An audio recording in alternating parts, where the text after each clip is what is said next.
Hello and welcome to another video about the construction of the extension of Heaton Lodge Junction. My name's Simon George. Now, this week we're going to Norfolk in a minute to see Tim Horn because Tim's been laser cutting the garages to form the buildings which go on Cement Factory number 1, building number 1 that is, which comprises 5 buildings altogether, as some of you will know. We're doing a bit of track laying as well because I've got my work cut out. I've got at least 500 meters, but I'm really hoping I can do that in a few months. And what else are we doing? We're just going to make track circuit detectors, which is something I don't see on people's layouts often at all, but they add realism, they're dead easy to make.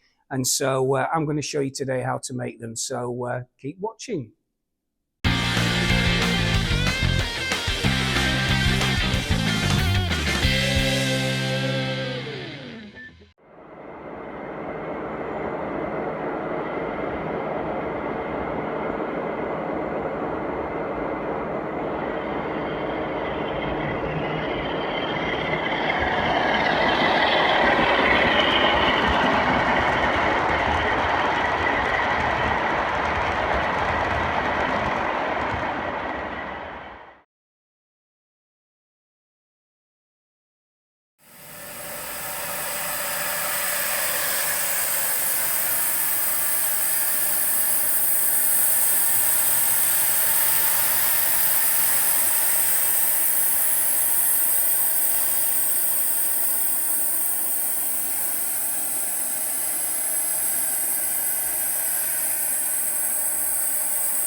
So I'm with Tim Horn at Tim Horn Baseboards, and Tim has been busy cutting on his laser cutting machine these garages, which I've mentioned in previous videos, which is going to be part of the cement factory building number 1. So here we are, Tim, and this looks absolutely superb. Again, yes. It's 4 mil MDF again. Yeah. So we've got the cement towers going to sit in that bit there, in this corner here. Yeah. So it's going to look massive. It's going to look absolutely huge, and I'm going to have to find a way of glazing all these different industrial type skylights. I think is what they are. It's going to be a little bit tricky, but we've put in the internal walls just to give it strength, because it's about 1,500 square, isn't it? So it is about 5 foot square. Yeah. So we do need a little bit of support. But I've tried to keep it open as possible as well. So if you want to put your detail in, I know you like lighting the buildings as well. So yeah, this will be great fun lighting it, because as you just said, we're going to have to put some kind of structure inside to kind of what's the word? Just so we don't get any light bleed into, so we can just light different parts of it. That's what I'm trying to say. Yeah. But that should be really good fun. But as a shell, it's come out well. It's come out really well. Yeah. And these garages here are where the cement mixer, the vehicles are going to move in and out of. Some of these will have opening doors as well. There'll be lights on the outside, green and red lights, to show when the cement mixers can come in and go out. But yeah, no, it's looking absolutely brilliant. It's going to be good. What do you reckon? Do you reckon this should be glued together, or shall I use hot glue or PVA? Yeah, what would you use? I'd use PVA as standard, but little dots of hot glue just to hold it in position. Yeah. I've tabbed in some of the parts, so locating it's going to be fairly easy. Yeah. It's just going to be a bit wobbly until it's all set and fixed, but you can use the actual roof structure to square everything up. That'll be the hardest part, is just making everything square, being so big. Yeah.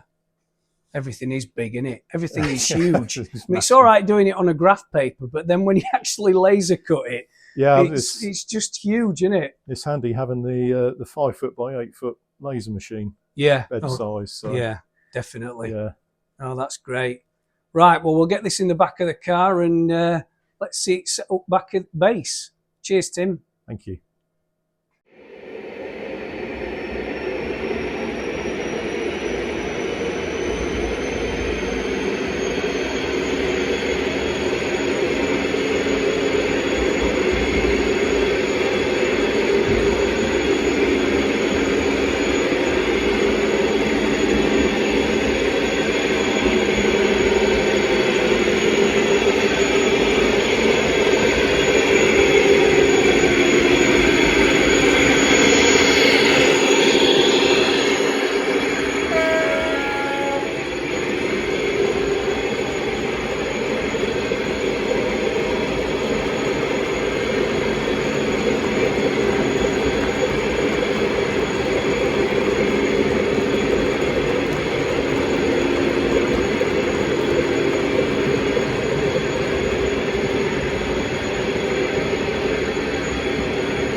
Okay, so we're at the far end of the fiddle yard now. This is the existing fiddle yard, the track of which is all coming up in the next couple of weeks or so. The crossovers that you can see here, obviously to allow the trains to move from tracks 1, 2, 3 and 4 and back again, are going to stay. This is the only part of the existing fiddle yard that I am going to leave in place. And all this that you can see here is going to be coming up in the next couple of weeks. Thanks to those of you, by the way, who suggested in the comments of using a paint scraper to lever underneath the flexi track. It's pretty obvious now I've thought about it. I must have about 30 paint scrapers down here, but I was using a screwdriver, but thanks for that. It's really made things a bit quicker. But yes, as I've just said, this is all coming up. We'll quickly scoot to where I've got up to in the track lifting, which is just about here, as you can see. Still got that side to do. This is the track that I've lifted, and I'm laying it. Again, sorry about the mess down here. Do you know, when you're track laying and track lifting, it just gets an absolute tip. It really does very quickly. So this is what I've laid in the last few days, well, in fact, the last couple of days. And these are the two main lines, tracks 1 and 2. And they sweep round from the, I don't know if you can just pick it up on the, just going past the power station.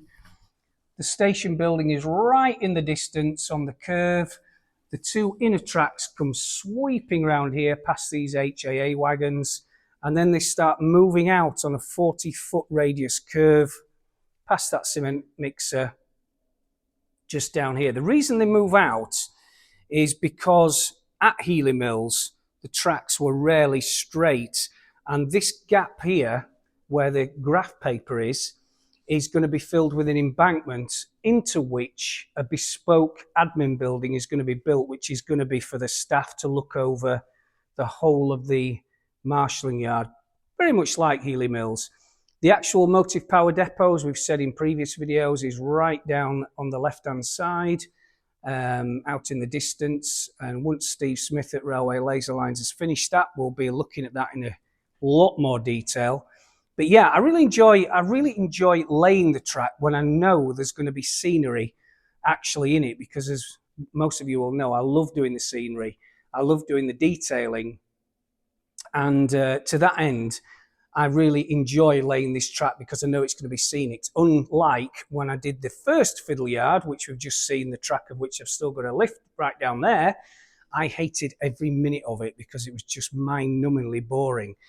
But what I am going to do is adopt the technique that I did when I was building Heaton Lodge Junction Phase 1, which all of you will have seen, or most of you will have seen on video, and some of you will have seen at the exhibitions. And that technique is, once the track is laid, I'm going to be going through every board and treating it like a diorama and putting every single bit of detail in before I move on to the next board. And the reason I do that is because it gives me lots of variety in doing the different tasks, which from electrics all the way to ballasting, to detailing, to landscaping, and you can do lots and lots of different jobs in the space of a 5-foot by 4-foot board before moving on to the next one. And you can actually see what you've achieved. And that was the only way, I think, on reflection, that I was able to finish Heaton Lodge Junction Part 1 or Phase 1, because there's just no way I would have been completely overawed by it if I hadn't have done that and I'd just adopted a different technique. But no, I'm going to be doing dioramas on each board, and you're going to be following me as I add the detail, do the ballasting, the water, the grass, the whole shebang. So hopefully that'll be of interest to you when the time comes. But the first job is to get this track up. This bit, as we've just said, has been laid. Lots more laying of track to do. Once that's done, we're going to treat every board as a diorama, which is going to be great fun. So hopefully you'll keep tuned in and pick up some tips along the way. Right, we have a nice surprise that's landed here this morning from Heljan. And that is, of course, the Class 45 Peak, which is, well, actually, to be quite honest, it's got a special place in my heart as the Peak, simply because all the days and weeks I used to spend at Heaton Lodge Junction, I used to see them storming up the bank and down the bank with the Liverpool-Newcastle Expresses. And this one is, of course, the new sealed beam version, which is the one that I used to see at Heaton Lodge Junction, is the one that most people will remember. Now, the model itself, which we'll go through with a different camera in a minute to give you a bit of better close-up, this one is the Rail Tour version, which, incidentally, Ben was telling me from Heljan that this one caught fire on a rail tour in the late 80s, I think 1988, and ended up at Tinsley with some scorch marks up the side of it before it was scrapped. So 45106, that's the green one you see here. And what I like especially is the die-cast chassis on the Heljan models, simply because for me, they pull massive trains, but they also run extremely smoothly because of that. So yeah, what a superb model. Let's have a look at it from a different view. Right, she's off the plinth and now on the track. And there we have it. Absolutely stunning model, really is. But I guess you could accuse me of being a little bit biased, because I've always been a massive fan of the Heljan models simply because they pull huge trains. But of course, they're really good for the small layouts that I just mentioned, because they run extremely smoothly with all that weight. But picking it up, and it's, you know what, it's actually really, it's almost impossible to lift with one hand. It must be at least, it's got to be over 4 kilos, this one. But yeah, the detail is great. I can't spot anything that takes my eye that isn't correct. But yeah, what a model, superb. This is only a short review. I'm going to be doing a more in-depth review on this when it's pulling a train in a couple of weeks' time. So let's come back to it in a couple of weeks. But big fan, thumbs up, Heljan 45, the sealed beam version, which is now, or is going to be in the shops in 2 or 3 weeks' time. Stunning. Right, let's have a look at Track Circuit Detectors for this week's piece, which just covers scenic work. Now, Heaton Lodge Junction still has many of these Track Circuit Detectors. I'm not sure if they're still connected, but what I do know is that they were very common on the network up until the 2000s, at least in this design. I think they've been taken over now by the grid version. I think they call it TPWS, which lie between the rails. And all these do, for those of you that don't know, most of you will do, I know, is they just enable the signals, well, any power box to see where the trains are at any point. And they do that by providing a small current into the rails, which is short-circuited by the train wheels, which then obviously turns the signals to double yellow, green, red, or whatever. They're not to be confused with the AWS ramps, which are there just to inform the driver of what the aspect of the signals are showing. But the one thing about these is they were all over the network right up until, well, the present day, from the 1970s, but rarely do I ever see them modelled on railways. So if you've got a 1970s or 80s or 90s version layout and you haven't got any of these, well, you need a smack on the wrist, because you need to model them. They're dead easy to do. They only take literally an hour or so to make a couple of them. They're yellow, so they basically draw your eye, and they just give you much more realism. Not forgetting, of course, these cables, which you might just be able to see if the camera can pick them up. That's just layout wire. We'll go over that in a second. But that just, again, is mimicking the real electric cables which join to the track, which provide that electric current, which I just mentioned earlier. Now, dead easy to make, really simple, and I'm now going to show you just how to do it. But before we actually set up on how to make a track circuit detector, we just need the ingredients, of course. Now, the main 2 ingredients are plastic. These are from my local model shop, and I've basically got 2 sizes. One that's a little bit thicker, and again in 00, you just want to really divide what I'm telling you by half. So This is, I think this is 3mm plastic sheet, and I've got some 1mm plastic sheet. So really with double O, you want to go for half that.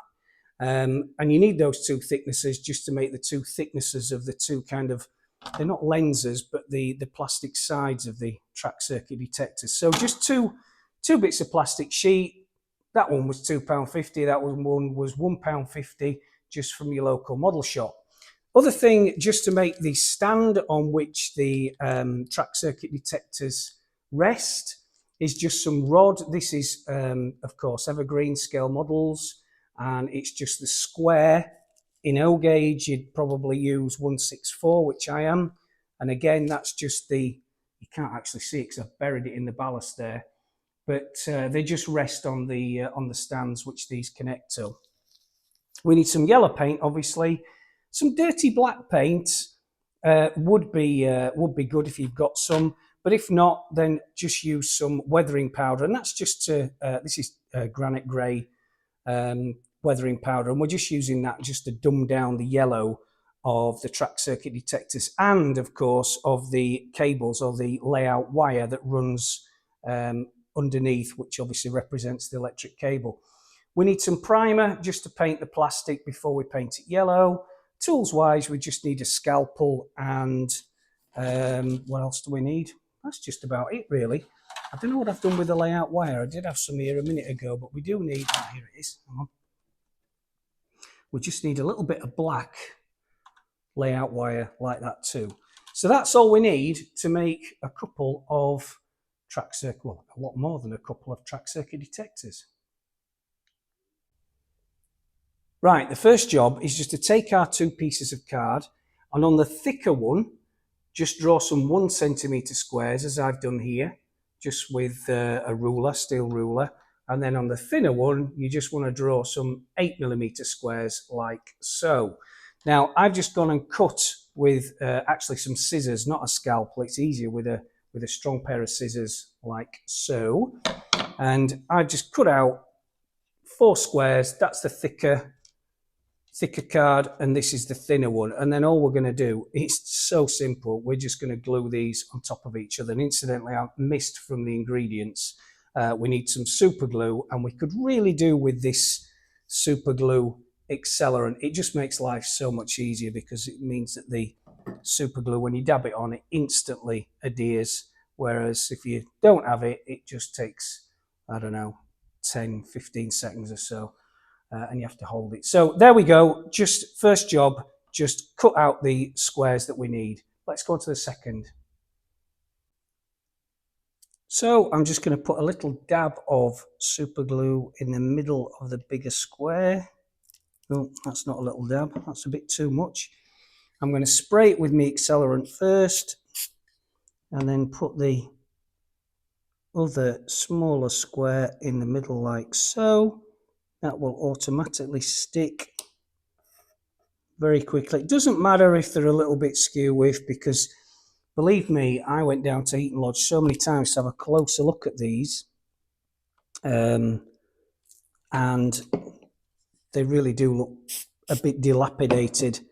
So again, doesn't matter if you don't get them exactly right, but just try and line them up so you've just got one square. Sorry, the bigger square at the bottom and the little square on the top, like so. And essentially, show the camera that, get that bit of grass off. That static grass goes absolutely everywhere.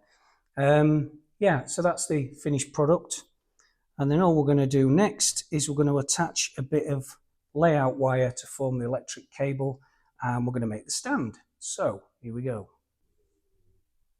Right, now I've taken a bit of our rod, which is that evergreen styrene rod, and I'm just going to attach the rod with a bit of super glue again. Say a bit, I always put too much on, as most of you all know. We're just going to put this rod onto the bottom of our track circuit detector And I've managed not, for once, to glue my fingers. And we'll do the same with the other one. In fact, let's just find a little bit of room. A quick spray. Again, way too much, but there you go. Let that dry.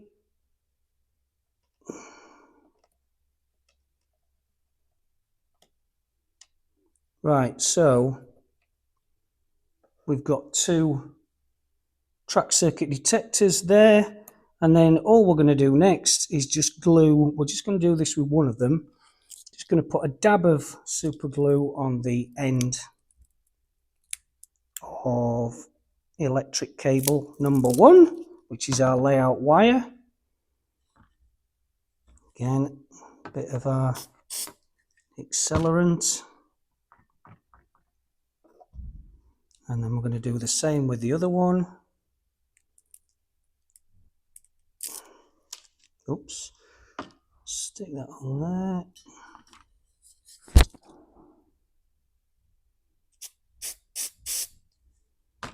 And that is essentially our track circuit detector, which all we need to do now is paint it. So we're just going to prime the white plastic with the grey primer. We're going to leave the electric wire alone, or the layout wire rather, because we're just going to dumb that down with some weathering powder or some dirty black paint. But I'm going to go away and paint this, bring it back and just show you virtually the finished product. Okay, so let's have a look at the finished product. All I've done off camera is simply paint this, or primed it, and then painted it in a warning yellow kind of colour. Any yellow will do, to be honest. It doesn't matter because we're going to dumb it down a bit when we weather it. The cable, or should I say the layout wire, I've just painted with rubber black or tyre black paint, or dirty black. Again, it just takes the shine off it, and that's all we want to do. And all that remains for us to do is just install it on the layout and just give it a dusting of weathering powder.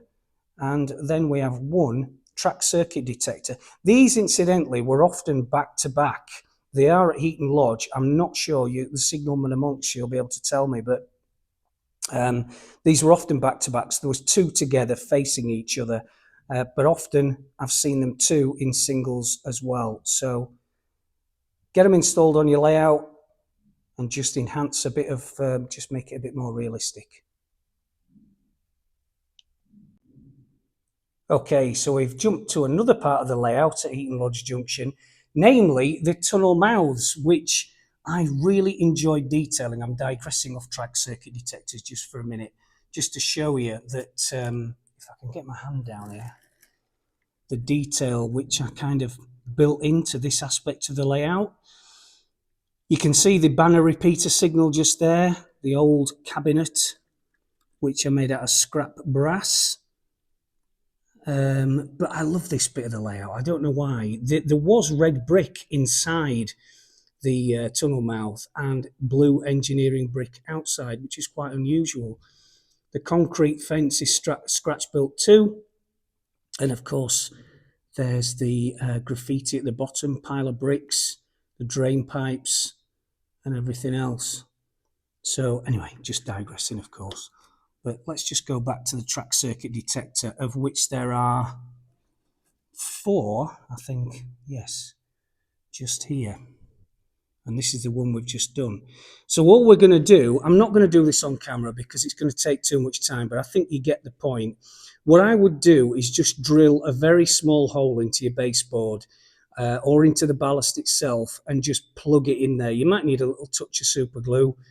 One tip for you: the signal cable, or the wires, or the electric cable, or whatever that we've glued on here, what I normally do is I push this down and glue it down with super glue and activate at the same time with the end of a screwdriver. because it needs to lay flat on the ballast simply to give it that impression of weight. It's important that it's just not coiled up in the air. It needs to be laid flat on the ballast. And each end is just connected, of course, to one of the rails. This one goes underneath, connected to that rail. This one goes to this rail. And that's how they were wired. So, yeah, these are all over my layout simply because they were on the real thing. So I'm hoping today, with just a couple of hours of time, you can make a track circuit detector or a couple of them for yourself, get them installed on your layout, and it just adds to the overall realism. And that's what it's all about. Thanks again for watching. Right, that's it again for this week. So just remains for me to say, of course, thanks for watching. Hopefully that little tutorial on the track circuit detectors has been of some use. Please like and subscribe. The comments are always really important because I do answer them all, and some of them have been really, really helpful. So thanks. And also massive thanks to you, those of you, and you know who you are, that have contributed again to the crowdfunding campaign to finish this massive project. You can still donate by going into the links in the description on this video. Again, I just want to thank you for that because it makes so much difference. Because when this goes out, this is going to be, one hell of a layout that we can all enjoy. So again, look forward to seeing you next week, and thanks again.